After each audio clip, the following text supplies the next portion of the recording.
The Firsthold Revolt by Mavius C.A.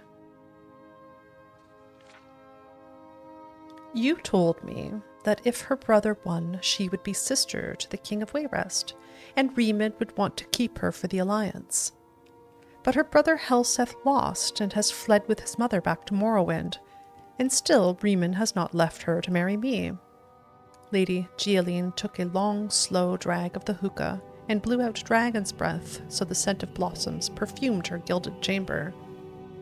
You make a very poor advisor, Cale. I might have spent my time romancing the King of Cloudrest or Alinor instead of the wretched royal husband of Queen Morgaya. Cale knew better than to hurt his lady's vanity by the mere suggestion that the King of Firsthold might have come to love his Dunmer queen. Instead, he gave her a few minutes to pause and look from her balcony out over the high cliff palaces of the ancient capital. The moons shone like crystal on the deep sapphire waters of the Abyssinian Sea. It was ever springtide here, and he could well understand why she would prefer a throne in this land than in Cloudrest or Alinor. Finally, he spoke. The people are with you, my lady. They do not relish the idea of Riemann's dark elf heirs ruling the kingdom when he is gone. I wonder, she said calmly, I wonder if, as the king would not give up his queen for want of alliances, whether she would give herself up out of fear. Of all the people of Firsthold, who most dislikes the Dunmer influence on the court? Is this a trick question, my lady? Asked Cale. The Trebite monks, of course. Their credo has ever been for pure Altmer bloodlines on Somerset, and among the royal families most of all. But, my lady, they make very weak allies. I know, said Gialine, taking up her hookah again thoughtfully, a smile creeping across her face. Morgaya has seen to it that they have no power. She would have exterminated them altogether had Riemann not stopped her for all the good they do for the country folk. What if they found themselves with a very powerful benefactress, one with intimate knowledge of the court of Firsthold, the chief concubine of the king, and all the gold to buy weapons with that her father, the King of Skywatch, could supply? Well armed, and with the support of the country people, they would be formidable, nodded Cale. But as your advisor, I must warn you, if you make yourself an active foe of Queen Morgaya, you must play to win. She has inherited much of her mother Queen Berenziah's intelligence and spirit of vengeance. She will not know I am her foe until it is too late, shrugged Gialine. Go to the Trebite monastery and bring me Friar Lilam. We must strategize our plan of attack. For 2 weeks, Riemann was advised about growing resentment in the countryside from peasants who called Morgaya the Black Queen, but it was nothing that he had not heard before. His attention was on the pirates on a small island off the coast called Caluis Lar. They had been more brazen as late, attacking royal barges and organized raids. To deliver a crushing blow, he ordered the greatest part of his militia to invade the island, an incursion he himself would lead.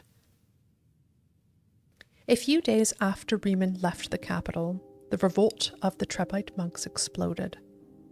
The attacks were well coordinated and without warning. The chief of the guards did not wait to be announced, bursting into Morgaya's bedchamber ahead of a flurry of maidservants. My queen, he said, it is a revolution. By contrast, Gialine was not asleep when Cale came to deliver the news. She was seated by the window, smoking her hookah and looking at the fires far off in the hills. Morgaya is with the council, he explained. I am certain they are telling her that the Trebite monks are behind the uprising and that the revolution will be at the city gates by morning. How large is the revolutionary army in contrast to the remaining royal militia? Asked Gialine. The odds are well in our favor, said Cale. Though not perhaps as much as we hoped. The country folk, it seems, like to complain about their queen, but stop short of insurrection. Primarily, the army is composed of the monks themselves and a horde of mercenaries your father's gold bought. In a way of thinking, it is preferable this way. They are more professional and organized than a common mob. Really, they are a true army, complete with a horn section.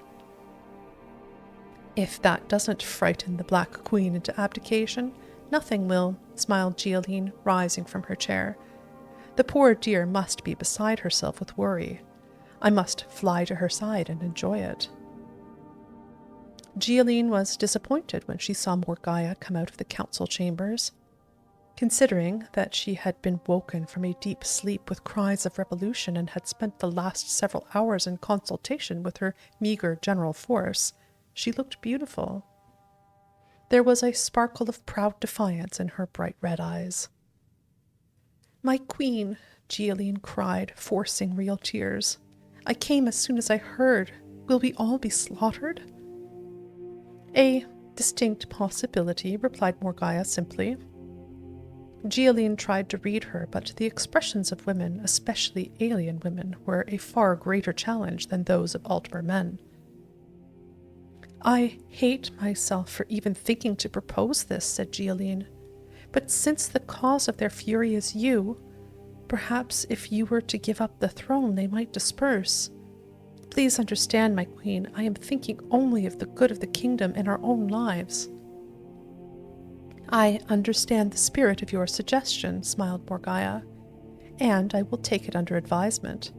Believe me, I've thought of it myself, but I don't think it will come to that."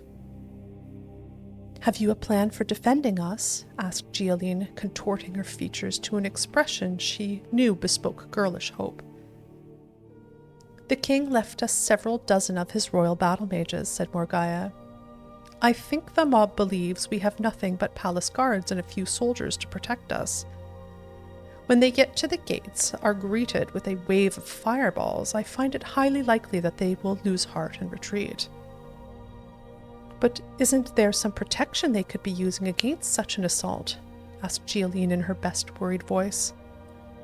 "If they knew about it, naturally there is. But an unruly mob is unlikely to have mages skilled in the arts of restoration, by which they could shield themselves from the spells, or mysticism, by which they could reflect the spells back on my battle mages. That would be the worst scenario, but even if they were well organized enough to have mystics in their ranks, and enough of them to reflect so many spells, it just isn't done. No battlefield commander would advise such a defense during a siege, unless he knew precisely what he was going to be meeting. And then, of course, once the trap is sprung," Morgaya winked, "it's too late for a countering spell." "A most cunning solution, your highness," said Gialine, honestly impressed. Morgaya excused herself to meet with her battle mages, and Gialine gave her an embrace. Kael was waiting in the palace garden for his lady. "Are there mystics among the mercenaries?" she asked quickly. "Several, in fact," replied Kael, bewildered by her query. "Largely rejects from the Psijic order, but they know enough to cast the regular spells of the school." "You must sneak out the city gates and tell Friar Lilam to have them cast reflection spells on all the front line before they attack," said Gialine. "That's most irregular battlefield strategy," frowned Kael. "I know it is, fool. That's what Morgaya is counting on. There's a gang of battle mages who are going to be waiting on the battlements to greet our army with a barrage of fireballs." "Battle mages? I would have thought that King Riemann would have brought them with him to fight the pirates." "You would have thought that," laughed Gialine. "But then we would be defeated. Now go." Friar Lilam agreed with Kael that it was a bizarre, unheard-of way to begin a battle, casting reflection spells on all one's troops. It went against every tradition, and, as a Trebite monk, he valued tradition above every other virtue. There was little other choice, though, given the intelligence. He had few enough healers in the army, as it were, and their energies could not be wasted casting resistance spells. At dawn's light, the rebel army was in sight of the gleaming spires of Firsthold. Friar Lilam gathered together every soldier who knew even the rudimentary secrets of mysticism, who knew how to tap into the elementary conundrums and knots of the energies of magicka. Though few were masters of the art, their combined force was powerful to behold. A great surge of entangling power washed over the army, crackling, hissing, and infusing all with their ghostly force. When they arrived at the gates, every soldier, even the least imaginative, knew that no spell would touch him for a long time. Friar Lyland watched his army batter into the gate with great satisfaction of a commander who has counteracted an unthinkable attack with an outrageous defense. The smile quickly faded from his face. They were met at the battlements not by mages, but by common archers of the palace guard. As the flaming arrows fell upon the siegers like a red rain, the healers ran in to help the wounded. Their healing spells reflected off the dying men, one after the other. Chaos ruled as the attackers suddenly found themselves defenseless and began a panicked, unorganized retreat. Friar Lylam himself considered briefly holding his ground before fleeing himself. Later, he would send furious notes to Lady Gialine and Cale, but they were returned. Even his best secret agents within the palace were unable to find their whereabouts. Neither had, as it turns out, much previous experience with torture, and they soon confessed their treachery to the king's satisfaction. Cale was executed, and Gialine was sent back with escort to her father's court of Skywatch. He has still to find a husband for her. Riemann, by contrast, has elected not to take a new royal concubine. The common folk of Firsthold consider this break in palace protocol to be more of the sinister alien influence of the Black Queen, and grumble to all who will listen.